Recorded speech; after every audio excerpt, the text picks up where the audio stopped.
Talvez você tenha clicado nesse vídeo só para corrigir a gente. Afinal de contas, se você tem um domínio razoável de inglês, o título e a arte de capa desse vídeo podem ter parecido um tanto disruptivos. Mas você sabia que para as ciências econômicas, trust é uma forma de concentração de poder em que várias empresas do mesmo setor se unem formal ou informalmente para controlar um determinado nicho de mercado? Pois é, o trust é uma aliança, um pacto entre grandes empresas com o objetivo de reduzir a competição e aumentar os lucros. Ok, mas e agora se eu te dissesse que essa lógica ela não se limita só ao mundo dos negócios, hein?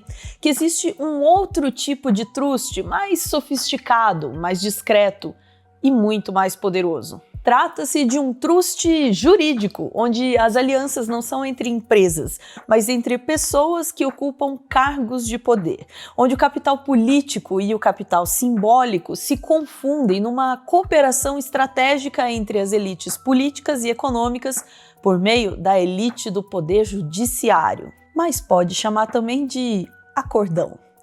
Vem com a gente que esse é o tema do nosso telescópio de hoje. Bora!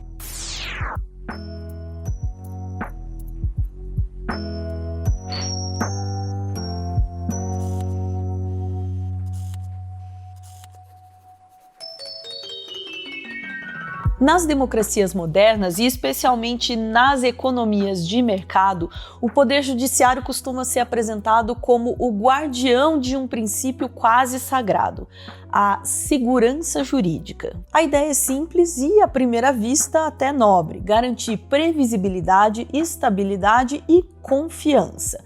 Ou seja, permitir que cidadãos e empresas saibam de antemão o que esperar do Estado e das suas instituições. Em tese, a segurança jurídica é o antídoto do caos, o que implica que, em casos extremos, até mesmo o próprio caos pode ser o antídoto que o mercado busca. E no topo da estrutura do Poder Judiciário tem um órgão que, mais do que defender a Constituição, se tornou o verdadeiro fiador da estabilidade e confiança desse sistema, o Supremo Tribunal Federal. No discurso oficial, ele aparece como neutro, moderado e mantenedor do equilíbrio institucional. Mas na prática, o Supremo tem exercido um papel muito mais político do que técnico, o de zelar pela continuidade de um certo projeto de poder, aquele que mantém intactas as estruturas que sempre governaram o país. É o STF quem arbitra os conflitos, mas também é o STF quem decide quais conflitos podem existir. É ele quem legitima reformas impopulares, quem define o alcance dos direitos sociais, quem impõe o ritmo das mudanças e, sobretudo, quem garante que as rupturas nunca cheguem ao coração do sistema. Para exercer esse papel com eficiência, o STF precisa de ministros que se encaixem perfeitamente nessa engrenagem. Juízes que saibam falar a língua da técnica, mas pensem segundo a lógica da ordem, que preguem a neutralidade, mas que caiam sempre para o mesmo lado da balança. E poucos encarnam tão bem esse papel quanto ele, Luiz Fux, alguém que antes de chegar ao STF percorreu praticamente todos os papéis da carreira. Foi promotor, juiz, desembargador e ministro do STJ, sempre dançando conforme a música até poder, enfim, tocar sua própria canção. Luiz Fux chegou ao Supremo em 2011, indicado pela então presidenta Dilma Rousseff. Porra, Dilma. A escolha parecia equilibrada, um juiz de carreira, experiente, com trânsito entre diferentes setores do judiciário e uma biografia sem escândalos públicos. Durante a campanha para o STF, o Fux flertou com a esquerda, mas logo no primeiro grande caso na corte, revelou seu verdadeiro estilo de jogar. No julgamento do Mensalão, foi o único ministro que acompanhou o relator Joaquim Barbosa em todos os votos condenatórios.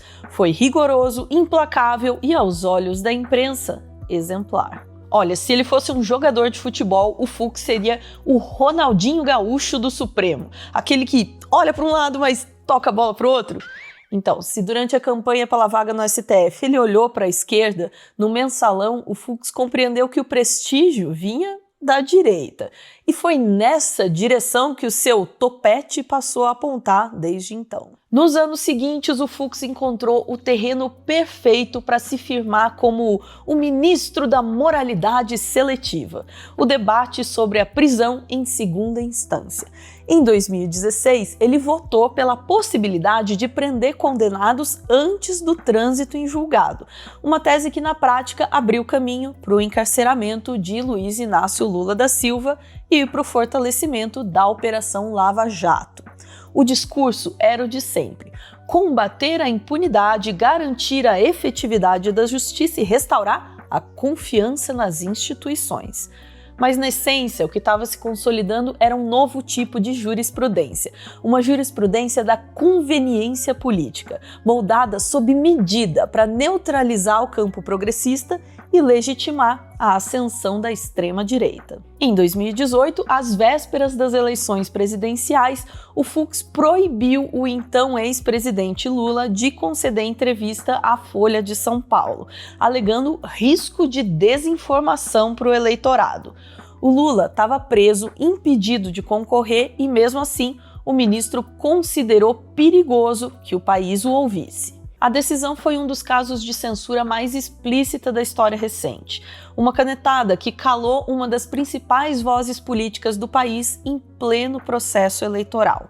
Mas esse rigor moral do Fux nunca se aplicou ao poder econômico. Em 2019, durante o julgamento sobre a venda de subsidiárias de estatais, o ministro defendeu que o governo poderia negociar empresas públicas sem a autorização do Congresso Nacional. Na prática, esse voto abriu caminho para a privatização em série de partes estratégicas da Petrobras, da Eletrobras e de outras estatais, sob o argumento da modernização. Era segurança jurídica, mais uma vez, funcionando como sinônimo de segurança para o mercado. O inverno finalmente acabou e as temperaturas estão subindo. Ninguém aguentava mais. Mas aí vem aquele problema. Você pensa em colocar uma camiseta ou até uma regata, mas você precisa de algo que seja mais elegante. É aquele dilema, né? Pegar aquela camiseta mais chique, mas que esquenta, ou aquela mais fresquinha, mas que não dá para usar num ambiente mais formal. Eu resolvi esse problema usando as camisetas Next-Tech da Insider. Elas são básicas, mas é o básico premium, com um corte elegante, desamassa no corpo e não esquenta. É o resultado de anos de inovação que criaram fibras mais leves e duráveis. Olha lá no site da Insider e se você usar o cupom METEORO, que está aparecendo aí na sua tela agora, vai garantir até 50%, gente. Entra usando o link que está na descrição e no comentário pinado desse vídeo e o cupom já vai ser adicionado automaticamente à sua compra. É muito fácil. E tem mais uma novidade para quem tá louco para renovar o guarda-roupa, o grupo de WhatsApp da Insider. Lá você vai ter acesso às Flash Promo, promoções de tempo limitadíssimo que tem descontos ainda maiores. O link também tá na descrição e no comentário pinado desse vídeo. Entra lá para não perder as promoções relâmpago. E para animar ainda mais o final do ano, a gente também tem brindes especiais para compras acima de R$ 399. Confere lá e eu posso te garantir, você vai receber roupas bonitas e de alta tecnologia.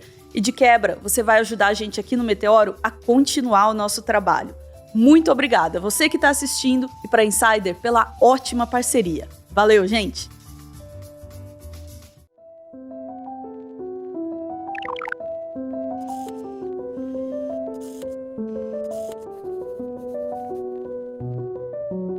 Não só figuras do poder legislativo e do poder executivo têm seus interesses e futuros nas mãos do STF. O próprio poder judiciário se encontra muitas vezes no centro das atenções. E se de um lado Fux figurava na mídia como um ministro que era severo com os políticos, do outro ele se tornou o símbolo do corporativismo judicial.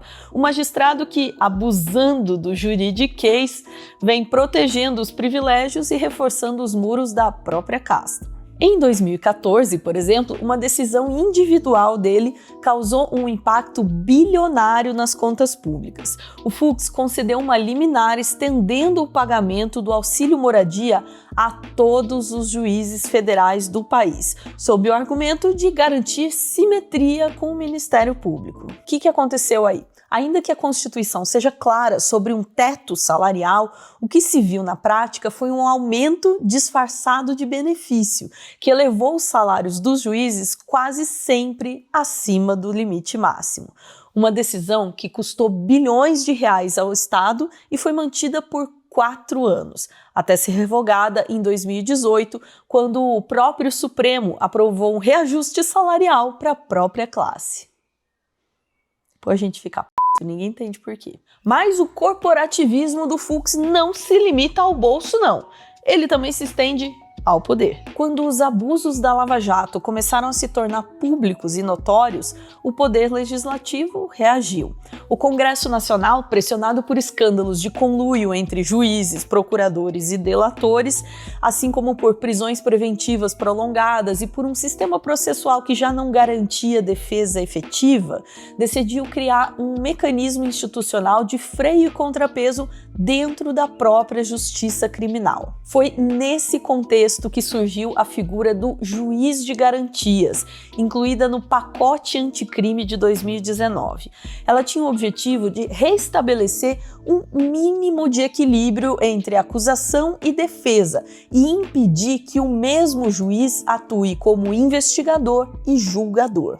Imagina o seguinte exemplo: um juiz autoriza a quebra de sigilo fiscal e telefônico de um empresário. Depois, autoriza a sua prisão preventiva. Mais tarde, durante o julgamento, as provas se mostram tanto quanto inconclusivas, deixando uma margem razoável de dúvida sobre a participação efetiva desse empresário. Todo mundo já ouviu falar sobre o princípio jurídico de que, na dúvida, deve-se absolver o réu, certo? Mas um juiz que já prendeu o empresário, já quebrou seus sigilos fiscais e telefônicos, ele pode até mesmo inconscientemente ficar enviesado pelas suas próprias decisões anteriores e, na dúvida, pender para condenação, até para se legitimar, né? O objetivo do juiz de garantias é exatamente esse.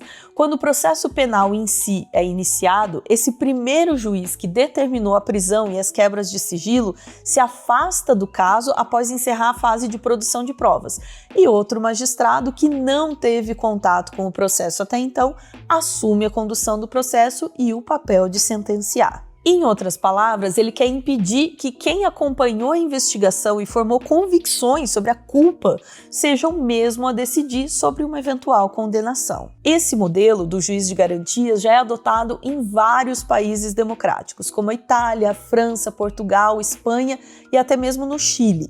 Em todos eles, o sistema funciona como um mecanismo de controle interno do poder judicial, equilibrando o processo penal e protegendo o cidadão contra excessos estatais. No Brasil, a implementação desse sistema significaria uma pequena revolução silenciosa, a transição de um sistema inquisitorial, que é uma herança do autoritarismo, para um modelo considerado mais moderno e democrático, o acusatório. Mas é claro que essa mudança afetaria diretamente a rotina e o poder dos juízes. Em defesa desse velho modelo e dos seus colegas, o Fux suspendeu em janeiro de 2020, por decisão monocrática, isso é, por conta própria, a implementação do juiz de garantias.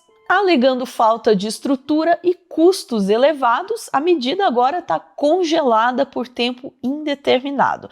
Agora, o que a gente não sabe ainda é se os recursos que faltavam não eram exatamente aqueles que foram pagos em auxílio moradia, hein?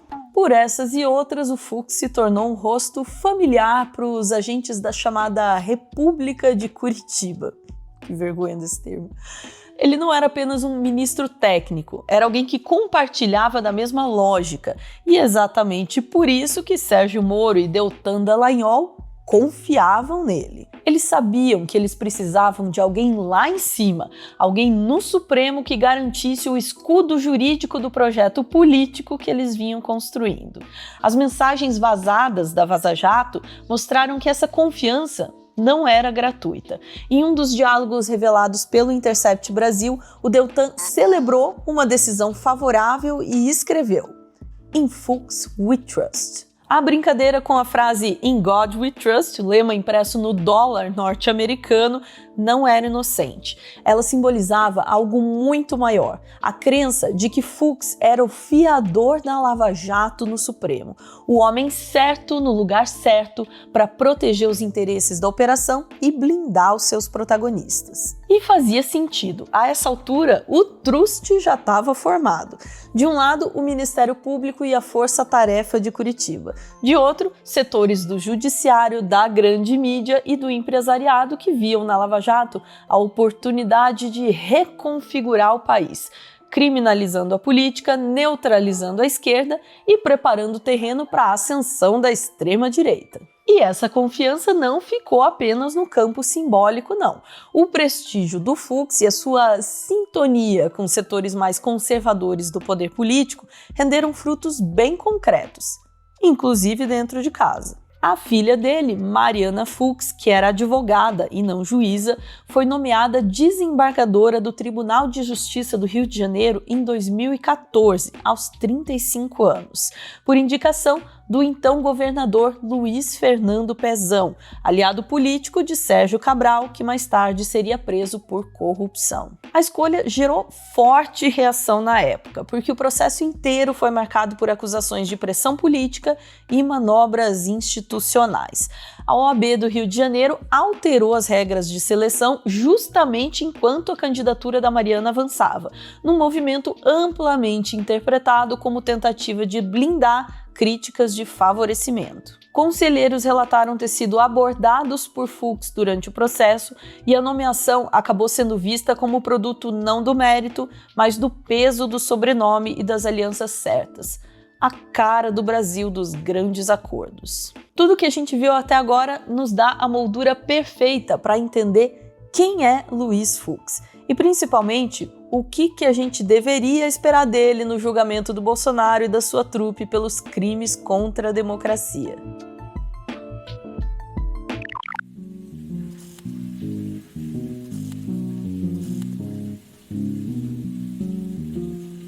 Pois é, gente, não havia mistério, não havia surpresa e definitivamente não havia suspense. O roteiro já estava escrito. É claro que seria lindo ter um plot twist cinematográfico, ver mais um colaborador do projeto conservador abandonar o barco e defender a Constituição com a mesma energia que já dedicou para perseguir os seus antigos alvos. Mas vamos combinar que isso seria uma fantasia. A realidade é que o papel histórico de um conservador no poder judiciário não é produzir rupturas, é zelar pela segurança jurídica e pela confiança. Afinal, em Fux eles acreditavam. E o Fux não decepcionou, entregou exatamente o que dele se esperava. Um voto solitário, contraditório, interminável, lido ao longo de um dia inteiro. Meu Deus, aquele homem maldito não parava de falar. Que ódio! Um voto que não veio para esclarecer, mas para confundir. Não para proteger a democracia, mas para proteger os de sempre. Um voto recheado de juridiquês ornamental, cheio de efeitos sonoros conceituais, mas vazio de compromisso com o país que existe fora dos gabinetes climatizados, né? No fim das contas, foi apenas mais um capítulo da mesma triste melodia que o Fux vem tocando há muitos anos. Um solo longo, repleto de firulas técnicas, modulações performáticas, improvisos ensaiados, mas que no fundo segue a mesma harmonia de sempre, o privilégio da elite conservadora. E no fim, se tem algo que o Fux realmente protegeu, não foi a Constituição, não. Foi o próprio conforto.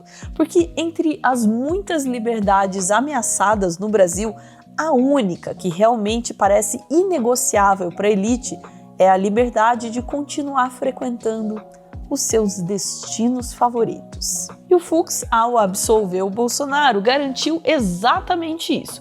O direito de seguir viajando tranquilamente, de circular sem constrangimentos nos corredores do poder e, por que não, de continuar fazendo seus passeios anuais à Disney sem filas, sem riscos e sem turbulências institucionais. Tá aí, talvez esse seja o verdadeiro significado de segurança jurídica. A segurança de que, para alguns, nada nunca muda. E é por isso que, para essa elite, o lema continua valendo. In Fuchs, we trust.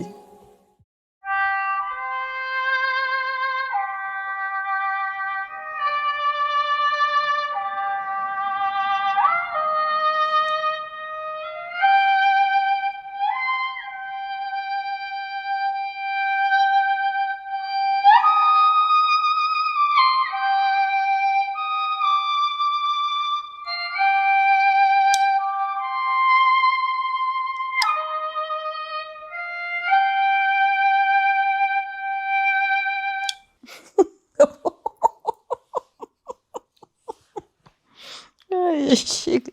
Chega!